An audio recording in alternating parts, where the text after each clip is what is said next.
The morning sun rose steadily, casting long, thin shadows across the parking lot of the Baywood Courthouse. The air was still, heavy with the quiet hum of a town waking up to its routine. Judge Naomi Edwards parked her modest silver sedan in the spot marked with her name. Her movements precise and unhurried. Her navy suit, crisp and tailored, spoke of professionalism earned through years of effort, not extravagance. As she stepped out, briefcase in hand, she glanced up at the courthouse, an old, sandstone building that seemed to hold as many burdens as it did cases of justice. This place, familiar to her as the back of her hand, carried a quiet gravity. Naomi had spent countless days here presiding over cases, listening to arguments, and issuing rulings. Each day, it seemed, the world's complexities unraveled before her in layers of testimony and law. She took a steadying breath and shut the car door behind her. A sharp voice cut through the stillness. "Ma'am," the voice barked. "Can I help you?" Naomi turned. A white police officer, his uniform neatly pressed, was walking toward her with deliberate purpose. His hand rested casually but visibly near his holstered weapon, and his name tag gleamed in the early sunlight, E. Steele. His posture was all authority, his expression as rigid as the starched collar of his shirt. "Yes, officer?" Naomi replied evenly, her voice measured, her grip tightening slightly on her briefcase. "Is there a problem?" "This is a secured lot," Steele said, scanning her face as though searching for something out of place. "You're not allowed to park here." "What's your business?" The words settled in the air like dust on an old windowsill. Naomi stood still, taking in the moment. It wasn't unfamiliar. Not entirely. She had encountered assumptions like this before.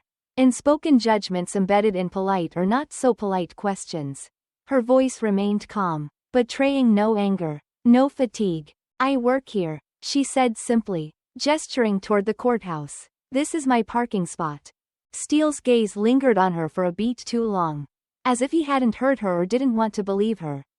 He crossed his arms. "You got ID to prove that?" Naomi paused, considering her next move. She could feel the faint stirrings of others around her.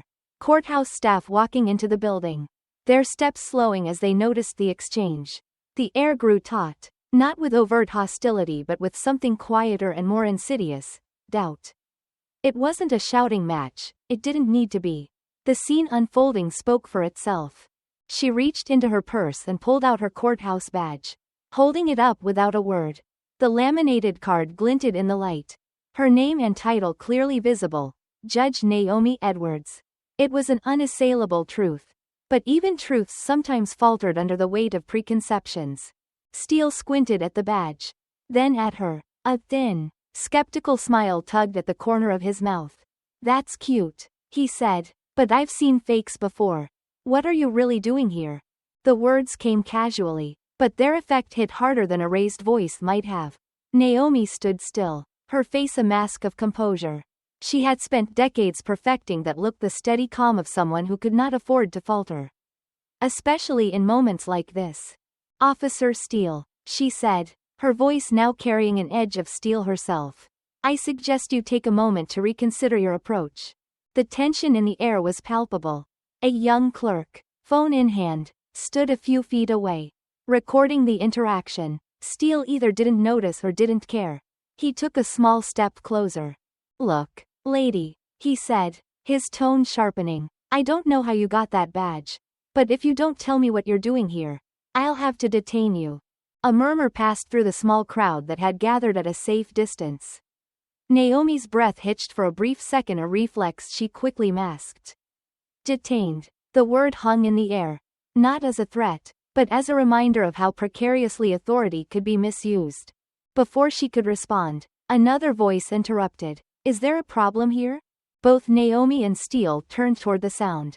A courthouse security guard, his uniform a little less crisp than Steele's but his authority just as clear, approached the scene. His expression shifted the moment his eyes landed on Naomi. Recognition bloomed across his face. "Judge Edwards," he said with quiet respect.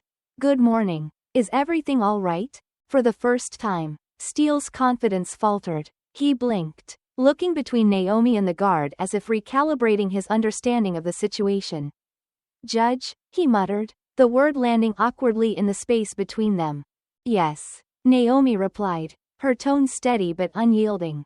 Judge Naomi Edwards, I preside in courtroom 2A. This is my reserved parking spot. The murmurs grew louder. Steele's face flushed with color. His earlier authority replaced by confusion and perhaps a glimmer of regret. He stepped back, his jaw tightening. I didn't realize, he said stiffly. I didn't know who you were. Naomi tilted her head slightly, her gaze unwavering. No, officer, you didn't. The guard stepped forward, his tone now firm. I think it's best you move along. Steele, Judge Edwards has a docket to handle. Steele nodded curtly and walked away, his retreat marked by the weight of what had just transpired. Naomi adjusted her briefcase and turned to the guard. Thank you, she said quietly. She walked into the courthouse with the same quiet dignity she had brought into every courtroom for decades.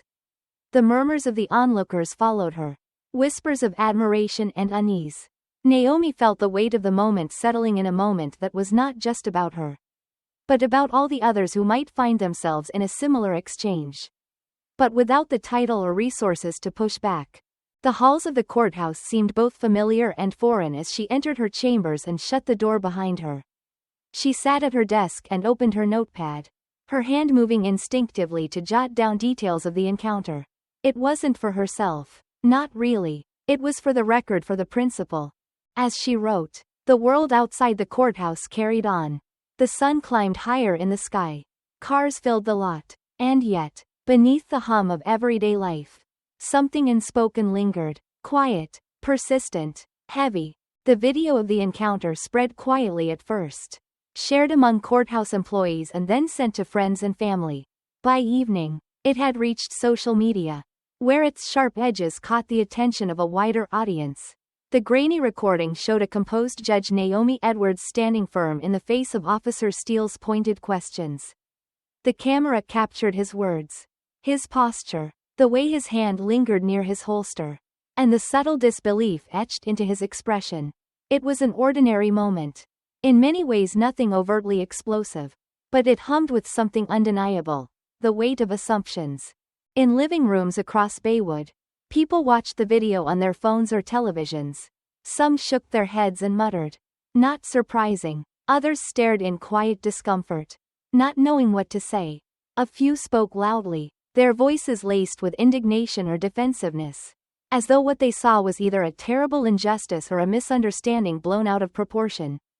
At her kitchen table, Naomi sat with her husband, Marcus, the soft glow of the overhead light casting shadows on their faces. Marcus had just returned from a long day at the Department of Justice. His suit jacket slung over the back of his chair. He held his phone in his hand. The video paused on the screen.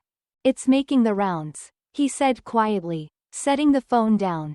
Naomi nodded, her gaze fixed on the steaming cup of tea in front of her. She hadn't watched the recording, though she didn't need to. She had lived it. The weight of it sat in her chest like a stone, heavy but familiar. "It's not the first time," she said finally, her voice steady, "but I suppose it's the first time someone caught it on camera." Marcus leaned back in his chair, studying her. "You handled it well," dignified, "but," he hesitated, choosing his words carefully, "this one's not going away quietly." She met his gaze. "It never does, Marcus." "Not really. It just lingers." Unspoken. Outside the courthouse, the first murmurs of protest began to gather strength. A group of community members had assembled with signs, their words stark against the backdrop of the courthouse steps. "Justice for all. End racial profiling." Their voices rose in chant. Not angry but resolute, their rhythm carried by the crisp November air. By the next morning, local news crews were setting up cameras, their reporters speaking into microphones about the controversy and growing calls for accountability. Inside the courthouse, Naomi walked through the halls as she always did, her steps measured, her expression calm. But the atmosphere had changed. Colleagues greeted her with a mix of respect and uncertainty, their glances lingering just a second too long before they turned away. It wasn't hostility she felt, it was discomfort. The kind born of knowing and not knowing all at once. Her clerk, Jenna, knocked lightly on the door to Naomi's chambers. "Judge Edwards?" she asked, her voice soft as she stepped inside. "There's a lot of talk out there."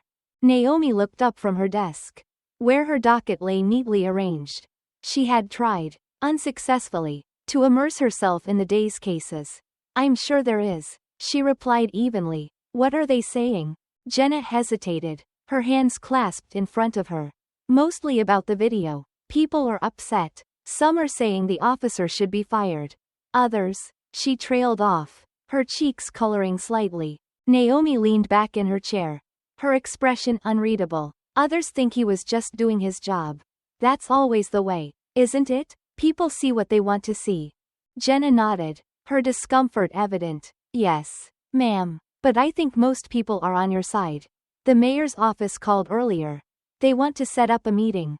Naomi allowed a small smile to tug at the corner of her mouth, though it didn't reach her eyes. That didn't take long. The meeting with Mayor Caroline Hughes and Police Captain Jenna Marks took place in the mayor's wood-paneled office later that afternoon. The room smelled faintly of coffee and polish, the kind of scent that lingered in spaces designed for decorum. Mayor Hughes, a pragmatic woman with a tidy bob of silver hair, gestured for Naomi to take a seat across from her. Captain Marks sat to the side, her uniform immaculate but her posture stiff. "Judge Edwards," the mayor began, her voice carefully measured. "First, let me say how sorry I am for what happened in the parking lot. It was unacceptable." Naomi inclined her head slightly. "Thank you, Mayor Hughes, but I suspect this meeting isn't just about an apology." The mayor smiled faintly, folding her hands on the desk. "You're right. It's about what happens next. The video has stirred a lot of emotions. People are calling for action." Captain Marks cleared her throat. "I've placed Officer Steele on administrative leave pending an investigation. We take incidents like this seriously. Judge Edwards." Naomi turned her gaze to the captain. Her tone was calm but direct. "Do you? Or is this about public relations?" Marks stiffened slightly but held Naomi's gaze. "It's about maintaining the integrity of the department. Steele made an error in judgment. But we need to determine if there's a pattern of behavior before we act further." Naomi didn't respond immediately. Instead, she let the silence stretch, the weight of the room settling over them. Finally, she spoke. "The integrity of the department isn't just about one officer, Captain. It's about the culture that allowed him to act as he did. That's what people are calling for: real accountability, not temporary measures." The mayor nodded slowly. "Judge Edwards, if you have suggestions, I'm open to hearing them." Naomi leaned forward, her voice steady but firm. "Start with transparency. Review his record, not just for this incident but for any complaints filed against him. And then look at your broader policies. How are officers trained? What biases are they bringing to the job? This isn't about one parking lot confrontation. It's about trust or the lack of it." The room was silent for a moment, the weight of Naomi's words settling over them like a fine mist. The mayor broke the stillness, her tone thoughtful. "I'll take your recommendations to heart.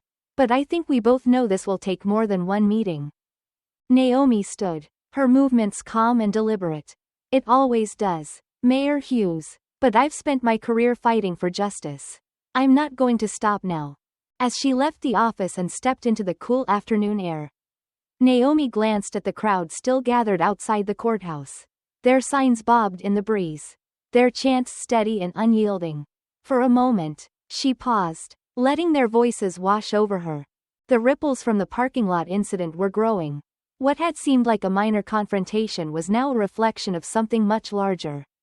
Naomi knew this was only the beginning of a long, difficult road, but she also knew that some ripples, when met with enough resolve, could turn into waves.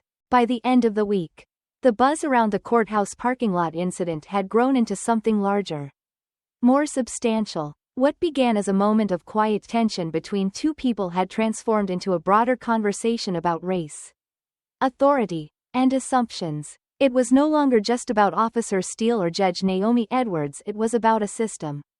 And that made it harder to dismiss. Naomi spent the days following her meeting with the mayor focusing on her work. Or at least trying to. The courtroom remained her sanctuary. A place where the rules were clear and voices were heard. Yet even there, she felt the ripple effects of the incident. Lawyers approached the bench with a touch more hesitation. Their greetings polite but tinged with a carefulness that hadn't been there before.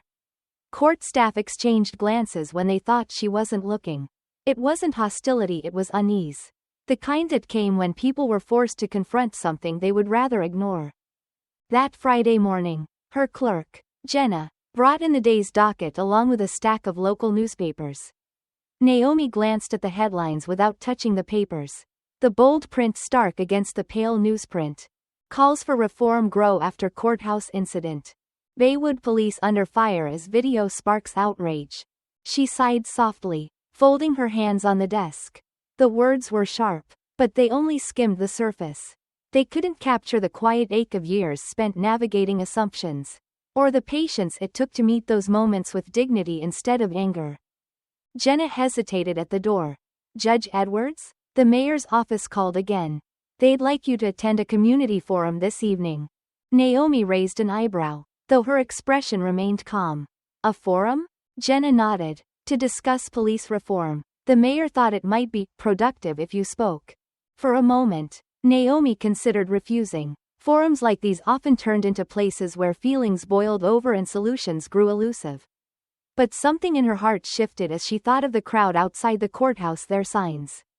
Their chants. Their hope. Let them know I'll be there. She said finally, her tone steady. It's time we start talking. Blank. Blank. The community center was already packed when Naomi arrived that evening. Rows of folding chairs filled the room. And more people lined the walls. Their expressions ranging from cautious optimism to simmering frustration. At the front of the room, a simple podium stood under harsh fluorescent lights. A microphone balanced precariously on its edge. Mayor Caroline Hughes greeted Naomi with a firm handshake.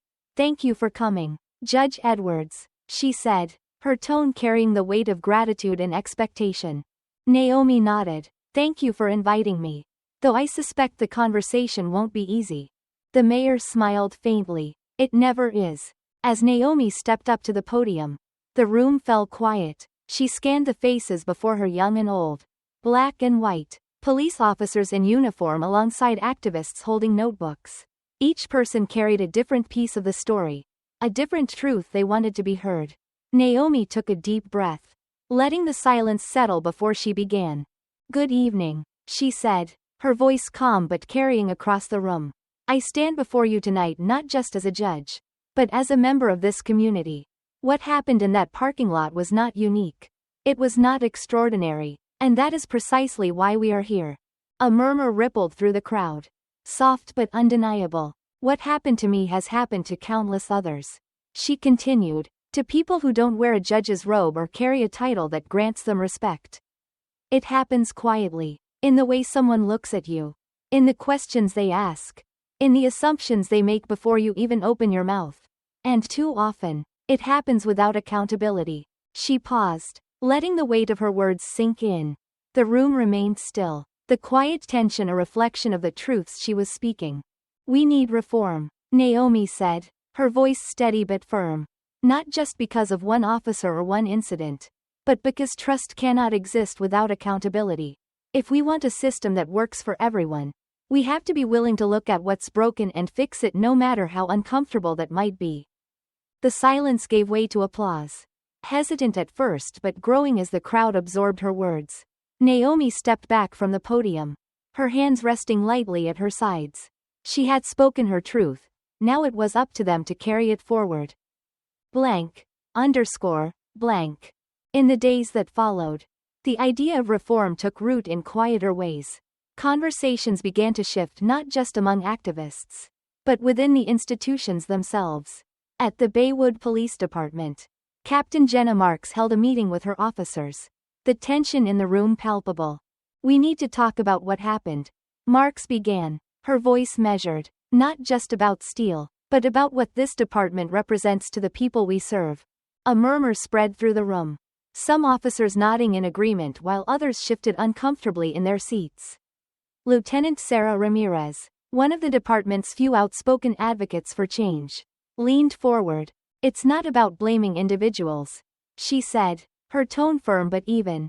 It's about recognizing patterns. If we don't address the culture, we're going to keep seeing the same mistakes over and over. One officer, a burly man named Henson, crossed his arms. And what about us? He asked, his voice tinged with defensiveness. What about the risks we take every day? Doesn't anyone care about that? Ramirez met his gaze without flinching. Respect goes both ways, Henson. If we want the community to trust us, we have to show them we're worthy of it. Marks allowed the exchange to hang in the air for a moment before speaking. This isn't going to be easy, she said, her voice carrying the weight of authority.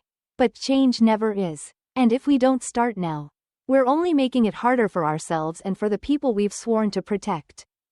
Blank. Underscore. Blank. As the weeks wore on, the protests outside the courthouse continued, their chants steady and determined.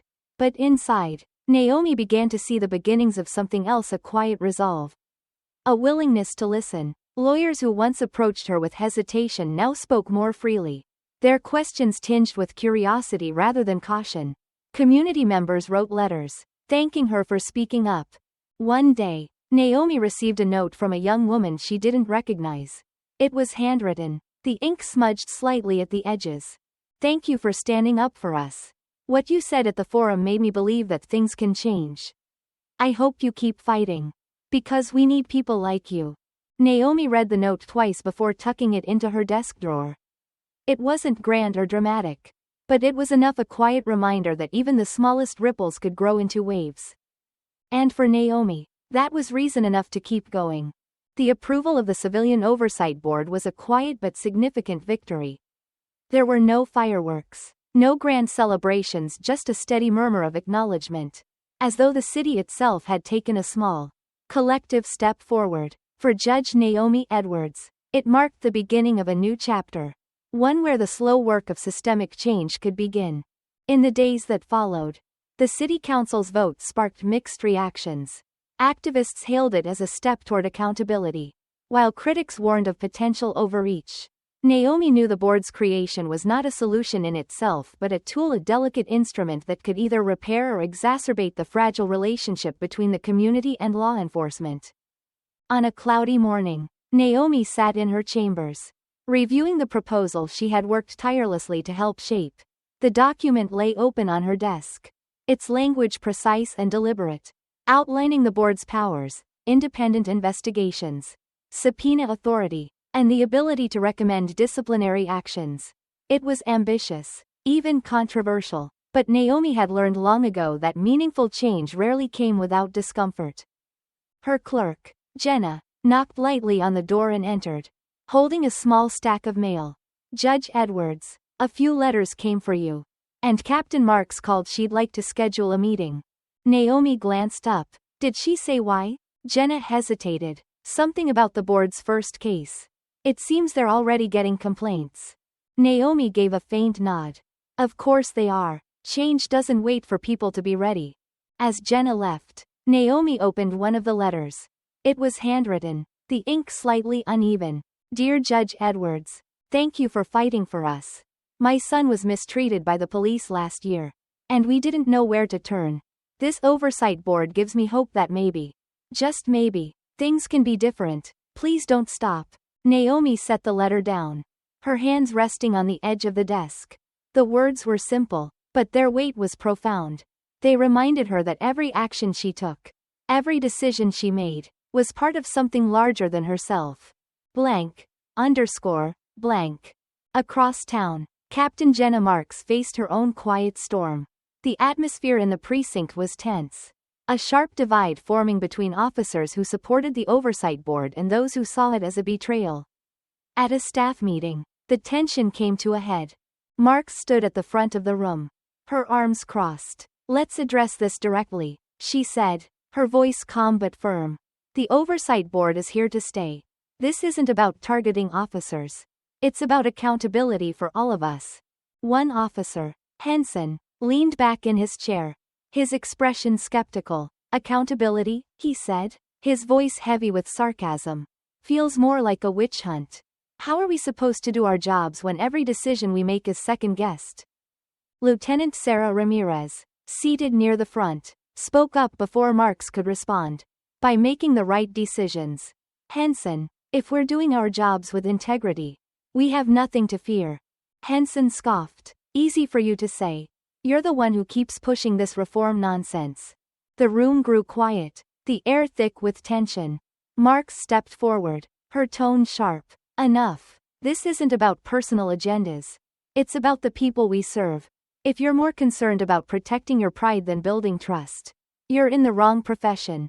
The officers exchanged glances, some nodding in agreement, others muttering under their breath. The meeting ended without resolution. The divide still palpable, but as the room emptied, Ramirez lingered, her expression thoughtful. You handled that well, Captain, she said, but it's going to take more than meetings to change the culture here. Marks sighed, her shoulders slumping slightly. I know, but we have to start somewhere. Blank. Blank. That evening, Naomi attended the Oversight Board's inaugural meeting, held in the council chambers. The room was filled with a mix of community members, reporters, and local officials, all watching as the board introduced itself. The 7 members represented a cross-section of Baywood activists, legal experts, former law enforcement, and everyday citizens. Carla Mitchell, one of the activists Naomi had worked closely with, took the microphone. Her voice was steady, her words deliberate. This board isn't here to punish. It's here to listen, to investigate, and to ensure that justice is applied fairly, without bias or favoritism. We're not against the police, we're for the community. The first case brought before the board was emblematic of the challenges ahead. A young man accused an officer of using excessive force during a routine traffic stop. The board reviewed body camera footage, heard testimony from both sides, and deliberated for hours before reaching a decision. Their ruling, which recommended disciplinary action against the officer, was met with mixed reactions. For Naomi, the moment was bittersweet. It was a small victory, but it underscored the long road ahead. As she left the chambers, she overheard a conversation between 2 attendees. Well, at least they're trying, one person said, but do you think it'll actually make a difference? The other shrugged. I guess we'll see. Change doesn't happen overnight. Blank. Back at home, Naomi sat on the porch with Marcus, the cool evening air carrying the faint scent of autumn leaves. He handed her a cup of tea, his expression thoughtful. You've been quiet, he said after a moment. What's on your mind? Naomi sipped her tea, her gaze fixed on the horizon. The board made its first ruling today. It felt significant, but also fragile, like a seed just planted. Marcus nodded. Seeds can grow, Naomi, but they need care, patience. She turned to him, a faint smile tugging at her lips. And resilience, because there will be storms. He smiled back. Good thing you've got plenty of that. As the stars began to dot the night sky, Naomi felt a quiet resolve settle over her. The work ahead would be difficult, fraught with resistance and doubt. But for every challenge, there was also hope, a steady, unyielding light that made the journey worth it. By the time the Oversight Board reached its 6-month milestone, the city had begun to shift. Not drastically, Baywood's streets still hummed with the rhythm of daily life. And its people still carried the weight of unspoken history, but there was a quiet current of change moving beneath the surface. The board had handled its first set of cases with measured care. Some rulings pleased the community, validating stories that had too often been dismissed. Others frustrated those who wanted swifter, harsher actions, but the decisions were consistent, rooted in evidence, transparent in their process, and thoughtful in their conclusions. For Judge Naomi Edwards, these steps forward were heartening, though they came with their own share of challenges. Each new case brought questions, scrutiny, and occasional backlash. Change was rarely embraced uniformly, and Naomi had expected resistance. Yet it was the subtler moments, the quiet pushback from those unwilling to question their assumptions, that weighed most heavily on her. Blank. One morning, as Naomi prepared for another full day in court, she received a visitor, Carla Mitchell, the community activist who now served on the Oversight Board. Carla's presence was both familiar and reassuring. her steady energy a reflection of the movement she had helped build. Judge Edwards, Carla began, her voice warm but serious. I wanted to update you on the latest board meeting. We've been reviewing complaints about officer hiring practices. Some troubling patterns are emerging. Naomi nodded, gesturing for Carla to sit. Patterns? Disproportionate screening out of minority candidates. Carla explained, her brow furrowed. And not just recently. It goes back years. We're compiling the data now. But it's clear this isn't just an oversight, it's systemic. Naomi leaned back, her fingers steepled as she absorbed Carla's words. And the department? They're defensive, of course. Carla said, Captain Marks has been cooperative. But the union is fighting us at every turn. They're painting us as outsiders who don't understand policing. Naomi's expression remained calm, but her voice carried quiet determination. Understanding is one thing, accountability is another. If they can't reconcile the two, they'll have to learn. Blank. Underscore. Blank. At the precinct, Captain Marks was facing her own uphill battle. The union's resistance to reform had grown louder, their rhetoric sharper. Meetings were tense, filled with veiled accusations and overt frustration. In one such meeting, Henson, the officer who had often voiced his skepticism, stood to address the room. Let's be honest here, he said, his voice firm but laced with anger. This oversight board isn't about making things better, it's about making us the scapegoats. Marks met his gaze, her tone steady. No one's scapegoating anyone, Henson, but if we don't take responsibility for our actions individually and as a department, how can we expect the community to trust us? It's not that simple, Henson countered. Out there, people think we're the enemy. They don't see what we deal with every day. And do you see what they deal with every day? Marks asked, her voice soft but pointed. Because if you don't, that's exactly the problem. The room fell silent, the weight of her words settling heavily. Change, Marks realized, wasn't just about policies, it was about perspective. And shifting perspectives would take more than meetings or rulings. It would take time. Blank. Underscore. Blank. Meanwhile, Naomi found herself invited to speak at a community forum held at a local church. The space was modest but warm, the air filled with the quiet hum of conversation as people gathered. When she stepped up to the podium, the room fell still, all eyes fixed on her. Good evening, Naomi began, her voice calm but resolute. We've come a long way in these past months. But the journey is far from over. Change, as you all know, is not an event, it's a process. She paused, scanning the faces before her. The oversight board is just one piece of a much larger puzzle. It's a tool, not a solution. The real work lies with all of us in the way we listen, the way we engage, and the way we hold each other accountable. A man in the audience raised his hand. He was older, his face lined with years of hard labor and quiet endurance. Judge Edwards, he said, his voice steady but filled with emotion. Do you really believe this will make a difference? After all this time, do you think things can truly change? Naomi met his gaze, her tone soft but unwavering. I believe it can, not because it's easy or because the road is clear, but because every step forward, no matter how small, is worth taking, and because doing nothing is not an option. The room erupted in quiet applause, the sound more a ripple than a roar, but its sincerity was unmistakable.